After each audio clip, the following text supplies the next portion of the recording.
More explosive competition Friday night at the Stafford Motor Speedway as Mike Christopher secures another victory.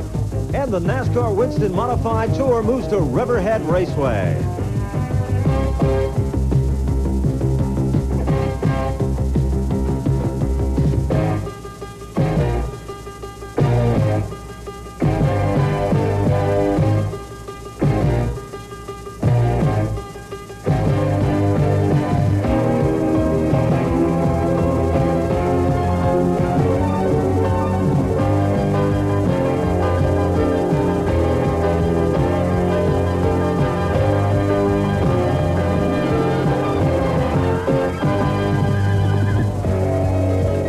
Now, you're probably wondering what all of this has to do with motorsports. Well, believe it or not, it has a great deal to do with motorsports on this edition of Raceweek.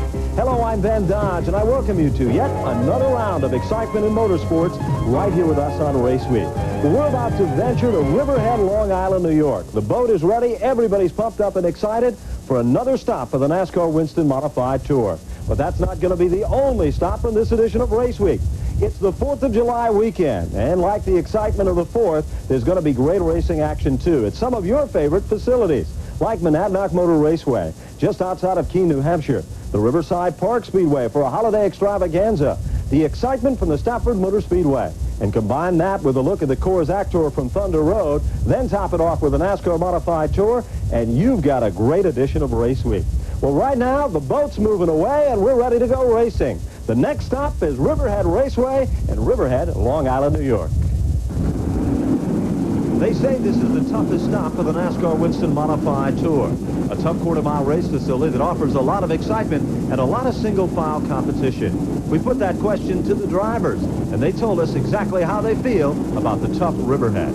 My opinion is why it's so tough is the regulars seem to run really well here, and we have to really get the advantage by trying to qualify up front and just get a good, steady race set up. The regulars just run so fast here.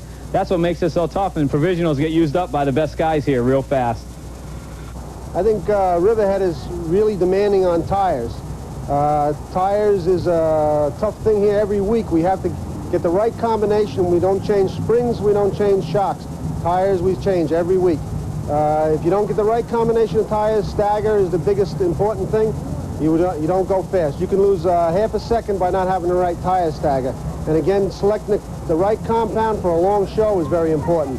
Riverhead is a rough track, but for the simple fact, you get 25 to 30 real good cars here. And most other tracks, we don't get that many good cars. The hometown boys here are hard to beat, and that's what makes it a tough track, because there's just so many good cars.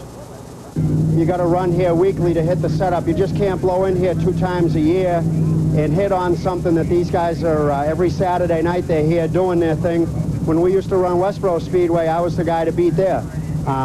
You know, no outside guys came into Westboro Speedway and you know, dominated down there either. I just feel that you got to run here, you know, maybe a half a dozen times or whatever, and when you do hit the setup, you just go home and log it in your books. Well, I feel Riverhead's a tough track to race at because, well, mainly for the tour guys, we find it easy because we've run here for probably 3 years now. I started here, I learned here.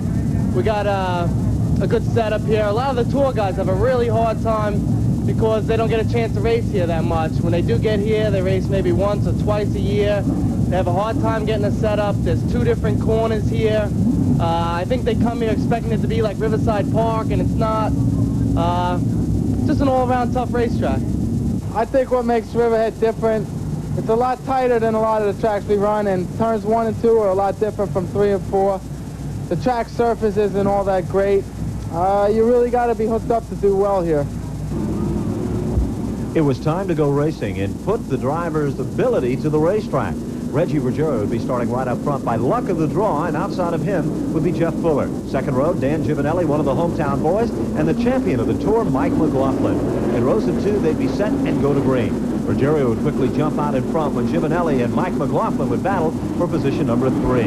Stevie Park, another one of the local favorites, would also dive to the bottom underneath McLaughlin to try to pick up the 4th spot. Ruggiero was still out in front, but a new battle was shaping up for position number 2. Jeff Fuller and Dan Giovanelli would come together as Giovanelli would manage to pick up the spot.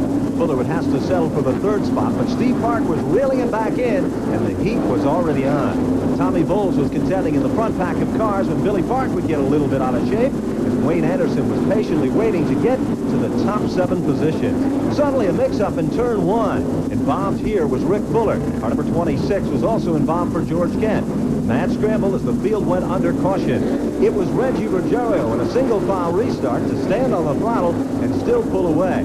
Ruggiero was still in command as Mike Stefanik would become a lapped automobile after heading to the pits early in the competition here. As Ruggiero was out in front, a mix-up would occur in the front pack of cars. Billy Park would lose a tire as it would bounce off the wheel fencing, bringing out yet another caution. The parked car would be brought back to the pit area as the field was under single file, but back to green, the outside lane would be the quickest. Suddenly another mix-up would occur. Tom Baldwin would be involved with Wayne Anderson. Tommy Bowles was also involved in the mix-up. Suspension damage was the story, taking out another one of the faster cars in the house. Tom Baldwin, one of the hometown favorites, he would show the worst of the wear with suspension damage as the field went back to green. It was Ruggiero out in command of this event when Dan Giovanelli and Mike McLaughlin were dicing it up for position number 2. But Ruggiero was the leader of the pack, and he would hold on to secure an impressive victory at Riverhead Raceway. Dan Giovanelli would finish in 2nd, Mike McLaughlin was 3rd, Steve Park was 4th, and Wayne Anderson would finish in the 5th spot. Reggie, when you came here to Riverhead, you felt that this is going to be one of the toughest stops on the NASCAR Modified Tour. Things just seem to get better each and every lap out there. Did the car really perform that well? The car was really hooked up tonight, Ben. I could run on the bottom or pass guys on the outside. Drawing the number 1 starting position out of the hat, which is very unusual for me. I usually have number 6. That helped me where I didn't have to abuse the car to get to the front if I started 6 or something. And the car just ran flawlessly today. The horsepower was good. Tires just worked good. Mario had the right setup where, running Riverside every Saturday night really helps us to get dialed in for a small racetrack like this. And basically the corners are probably the same as Riverside. So we were able just to hang on. Whenever I wanted to stretch out the lead, no problem. Just stretch it out and just hold my own. So I'm very happy. I'm thrilled to death. I can't wait to come back here. The NASCAR Winston Modified Tour next moved to the Oswego Speedway for the Independence 150. Tony Hirschman won the event. Mike McLaughlin was 2nd. And Reggie Ruggiero would round out the top 3. Brian Ross was 4th, and 5th was Donald Satch-Worley. 6th through 10th in the modified point standing sees Carl Pastriak setting in the 6th spot. 7th is Doug Heberon, and in the 8th position is Tommy Bowles. 9th is Tom Baldwin, and rounding out the top 10 was George Kent. The NASCAR Winston Modified Tour point standings is shaping up with Mike McLaughlin, the defending champion, still sets in the number 1 spot with 1741. Reggie Ruggiero is in 2nd, Tony Hirschman is 3rd, 4th is Mike Stefanik, and rounding out the top 5 is Tom Baldwin. 6th through 10th in the modified division sees Doug Heveron with 1474, followed by Jamie DeMato in 7th. 8th is Tommy Bowles, 9th is Seth Worley, and rounding out the top 10 is Jeff Fuller. Well, we hope you've enjoyed what you've seen so far, because we've still got a lot to bring you for the 4th of July weekend. Well, just like the sign that's next to me, it says stop, and that's what we're going to do right now. We're going to stop and take a brief break from the action, but when we come back, we'll be taking a look at Monadnock Motor Raceway and more great racing action in New England right after this.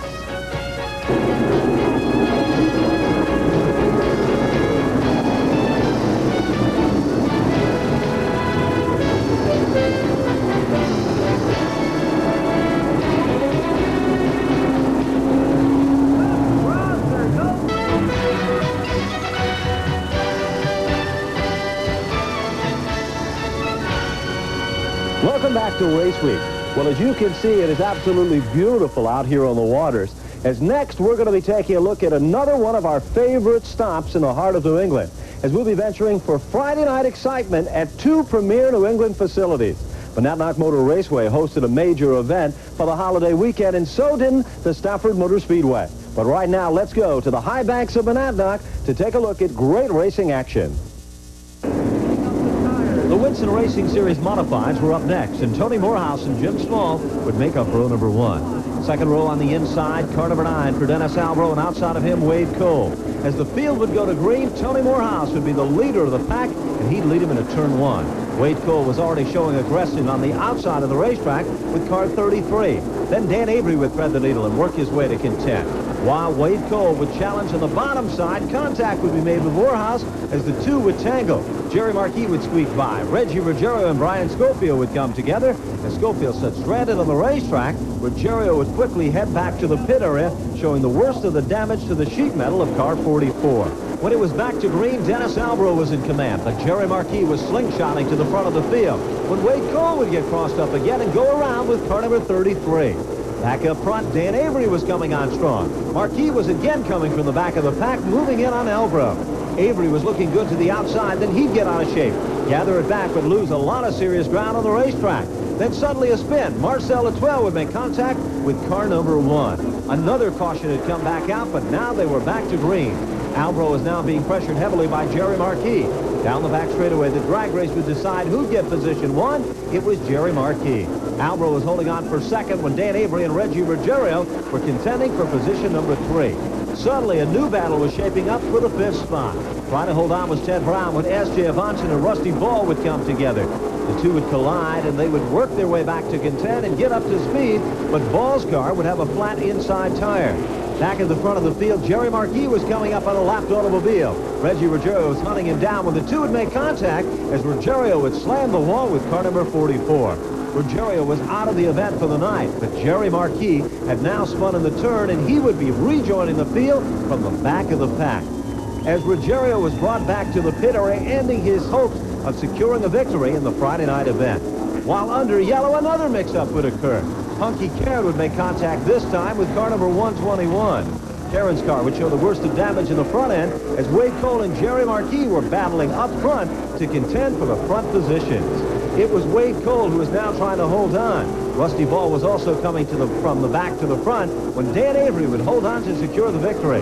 Dennis Albro in for second, Ted Brown was third, Jerry Marquis was fourth, and Wade Cole would finish in the 5th spot. During the Pro Stock feature event, the local favorites were among the stars of the show. Gigi Gravel and Roger Raymond would duke it out initially from the start as they would be contending right up front. Mike Murphy would try to hold on. Wes Rosner was breathing down his back bumper, and so was Boniface. When Punky Karen would go to the outside, make contact with Rosner as Rosner would slam the wall, then Punky Karen would come back down across the racetrack with car number 121. Wes Rosner's night had ended. He dejectedly would set back on the wall. But when it was back to green, Roger Raymond was the leader of the pack, and Gigi Gravel wasn't letting Raymond get too far out of his sight. Jim Boniface was still patiently waiting in the wings as Raymond was in command of the event. Mike Murphy and Jerry Marquis were having their own battle among the top 5 cars. Then lap traffic would become a major factor here. Roger Raymond would get up into the loose stuff and lose a lot of ground as the leader of the pack. Boniface and Gigi Gravel were right there to contend. Gravel would try to hold on for second, but Boniface was really starting to work him over, and so wasn't Jerry Marquis.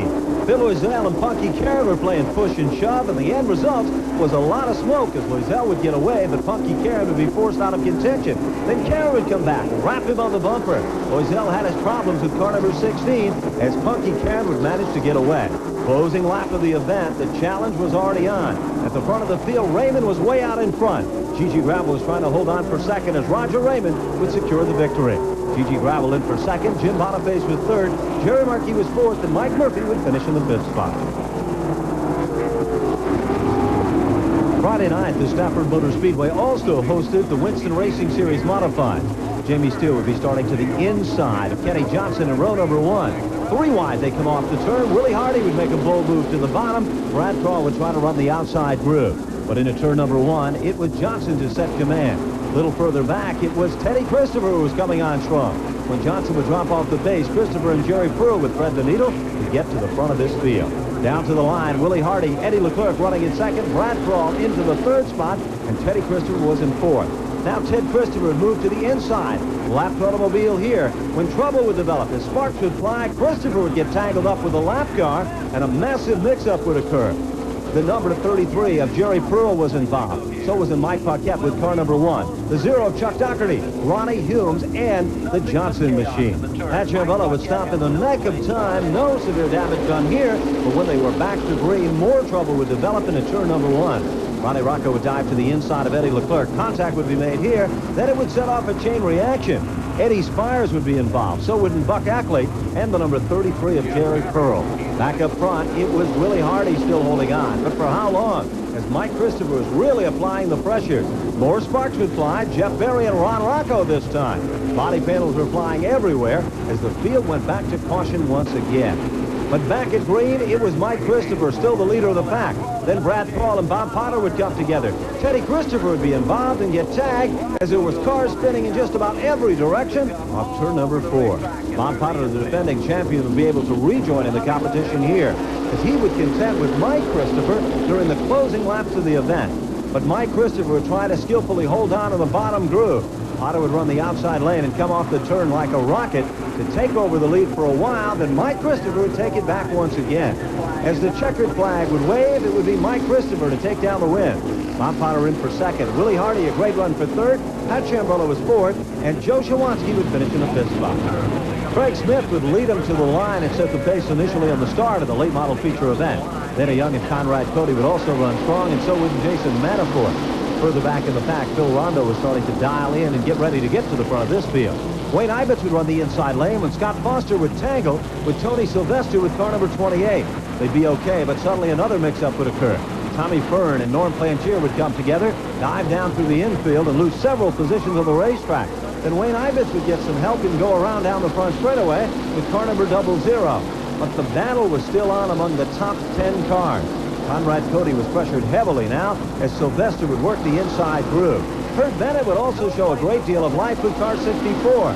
Diving to the inside, trying to maintain the number 1 spot on the bottom side of the racetrack. He would dive deep into the turn as Tommy Fern had worked his way back to the front of this field. It was Herb Bennett now in command. Sylvester on the outside. Fern right there on his back bumper as 3 cars were contending up front. Off the turn again, trouble would develop. Deep into turn 2 this time as Conrad Cody would get crossed up in front of Konopka with car number 99. J.J. Goff would get crossed up and go directly across the racetrack in front of the field.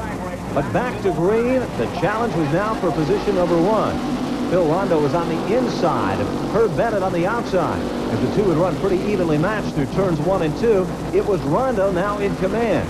Tommy Fern would dive to the inside, then work down low to try to take over the lead from Rondo.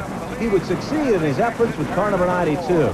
New challenge was developing. Final lap of the event between Sylvester Caruso and Leo Ben Adams. But off the turn, it was Tommy Fern to take down the victory. But a post-race inspection would disqualify him, giving the win to Phil Rondo. Roy Scott Hanks was second, Herb Bennett was third, Tommy Tagg was fourth, and Leo Ben Adams would finish in the 5th spot.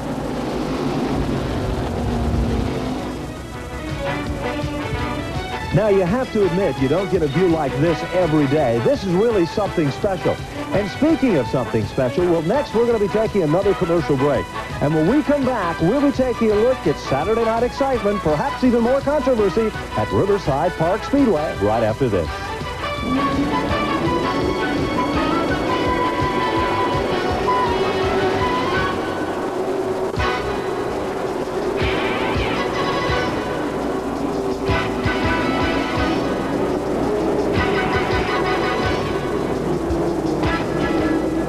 We're back, so are you ready for more great racing action? Well, you should be, because next we're going to be taking a look at Saturday night excitement from Riverside Park Speedway. But that's not all. We're also going to be taking a look at the Coors Tour at Thunder Road. But right now, the action begins Saturday night style at Riverside. It was a 100-lap Budweiser special event for the Modifieds. George Rodinez would be starting to the inside of the front row with Wade Cole outside of row number 1. Second row on the inside, John Auer, and it was Joe Rezetek with car number 46. Up to speed, it was Rodinez, the leader of the pack. Middle pack of cars, Bob Povereri was leading the charge over Jerry Marquis, Bruce D'Alessandro, and Stan Greger. Ed Kennedy was also in the hunt when suddenly John Auer would get up on his wheels and over with car 71. Auer would be okay, but that would bring the field to a sudden stop on the front straightaway. As John Auer would exit the automobile, the former Robbie Clark, number 71, he was okay. But back at green, Rodinez would have a problem initially on the start with the engine with car number 06. Trouble would develop as everyone would try to scramble by. Wade Cole and Brad Hietala got stuck behind the stranded number 06 Modified. When they were back up to speed, it was a new bid for the lead. Bruce D'Alessandro was in command now, and Bob Polveruri was right there in his back bumper. Ed Kennedy was setting in the third spot, when suddenly Dan Avery would have a problem with the brake caliper on the right front wheel and drop out. Fran Principe would go to the outside of the racetrack with a flat right front tire, and that would bring out yet another caution. When the field was grouped back together, the story would be the restart, as Bob Polveruri would quickly stand on the throttle and take over position number 1. Bruce D'Alessandro was forced to settle for second as sparks would fly, as Chris Kopech would move in. Brian Schofield and Marcel Latour were battling among the top 10 cars when Brad Hietala would go spinning with car number 54. Another caution would come out as Ricky Summers would head to the pit, so would Joe Rezatek, and Bruce D'Alessandro, once the leader of the event. Back to green, closing laps of the event. Suddenly Stan Greger would develop a problem. Left rear tire would go flat on the Greger machine, who was contending for the victory. Greger would go around with car number 28 as Bob Polveruri would hold on to secure his second victory of the season. John Zavisa would finish in second. A great run for third by Bruce D'Alessandro, with Brian Schofield in fourth and Ricky Summers in the fifth spot. And like the modified event, a record-breaking crowd was on hand to witness the excitement of the pro stocks. Membrino was quickly out in front and starting to pull away at the front of the field, but Eddie Koza was giving him a run for the money. Then Havoc would strike further back in the pack. Jerry Marquis and Mark Farino would come together. Marquis would go to the center of the X. Farino would try to keep moving with the number 52. But Jerry Marquis was out of the event for the night with a severely damaged number 73. It was Tony Membrino who was trying to hold off John Rosati. As Rosati, the veteran, would work him over, some sparks would fly in the turns. Membrino would still maintain the number 1 spot. Then Bob Sokolowski would be involved with car number 70 for Teddy Hebert. Wayne Carroll would also make contact. But back up front, it was Tom Rosati to put some pressure on Membrino as Rosati was the leader. An engine would let go during the late laps of the event, forcing Rosati to drop out of the competition here. Heartbreaking situation, but now a new challenge was on. Dave Caruso was running the bottom groove. Membrino on the outside as Membrino would hold on to take down the win. Dave Caruso in for second. Tom Rosati was third. Billy Lordson in fourth, and John Lobo Jr. would finish in the fifth spot. Late model feature event, John Meany, who won night number 1, would set the pace at the front of the field. It was Barry Gray who would try to run the outside groove to hold off Mike Duquette for position number 2. Roger Charette would start to puff some smoke heavily with car number 71. As Gary Fermani and Dan DeLita would try to run low through the turns and maintain their position. But it was Tom Carey who would thread the needle through traffic rather nicely to get to the front of this field. Carey was now in command. Meany was running in second, and third spot was Mike Duquette. Duquette would try to run low, but not enough, as Tom Carey would secure the victory with car number 5. John Meany would finish in second. Mike Duquette was third. Gary Pelletier was fourth, and Kevin Zarnecki would finish in the fifth spot. It was the first appearance of the Pro 4 Modifieds at Riverside Park Speedway this season, as Robbie Clark and Frank Levereye would lead the field to green. Glenn Parker would try to run the inside, as Dan Meserve would run strong to the outside and pick up position number 3. Challenge was already on. Richie Savory would put the pedal to the metal off the turn and take over the number 1 spot with car number 9. Savory was setting the pace as Sam Stern was coming from the back of the pack when suddenly a mix-up would occur here. Rick Houlihan would be involved. Billy Schultz had managed to squeak by, but when they were back to green, it was Robbie Clark to put some pressure on. Suddenly, Sam Stern would spin initially on the start. Remember, he was contending up front. Sparks would fly out turn 4. Richie Savory back in command. Robbie Clark still running in second, and George Savory was hunting him down with car number 21. While all this was happening, here comes Sam Stern, picking him off one at a time, moving under Dan Meserve. But to the checker, Richie Savory would hold off Dad to take down the victory. George Savory for second, Sam Stern was third, Robbie Clark and Eddie LeClaire would round out the top 5. Also competing on Saturday was the Act Tours Tour at Thunder Road. The Firecracker 100 was the big story for the cars and stars of Act Tours Tour racing. Initially, Ralph Mason would look strong on the inside. Dave Dion would run an impressive group high as the two would battle lap after lap as Dion would finally take over position number 1. Once Dion got in command of the event, he'd start to string it out just a bit. Then suddenly Nason would spin with car number 10 off turn 4. Russ Erlin would then become a factor, and he would run to the outside of Dion. The two would run side by side impressively during the final 2 laps of the event. But Dave Dion would take down the win. Russ Erlin in for second, Beaver Ragan was third, Ricky Craven was fourth, and Paul Richardson would finish in the 5th spot. Well, it's hard to believe, but this edition of Race Week has finally come to a close. It was so exciting, and there was great racing action wherever we went for the 4th of July weekend. Well, in the next edition of Race Week, I guarantee there's even more excitement. We'll be taking a look at the Great American Truck Race from the Thompson International Speedway. as we'll also be taking a look at that big event at St. Air where the dirt modifieds are actually running on asphalt. Combine that with midget racing at Star, a look at Riverside, the Stafford Motor Speedway, and maybe even a surprise or two, and you've got the next edition of Race Week. Until then, we say take care, and we'll see you again next time for more of the best in New England motorsports coverage right here with us on Race Week. Bye-bye now.